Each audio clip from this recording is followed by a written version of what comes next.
Yeah, yeah. Mga chikas na nasa kama, pinatay ako na muna para di sila makita ni mama.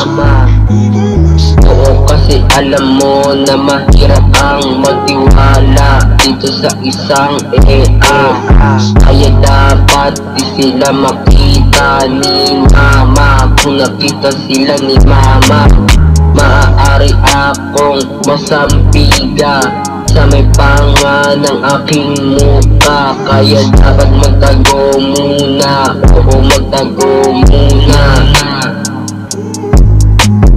para di ako mapalaya sa bahay nila. Kasi mahirap na pag nawala ang buhay ko sa kanila. Di ko alam kung saan ako ihilata, sa bubong ba o sa labas na. Yeah, mga chikas na nasa kama, pinatay ako na muna para di sila makita ni mama. Yeah,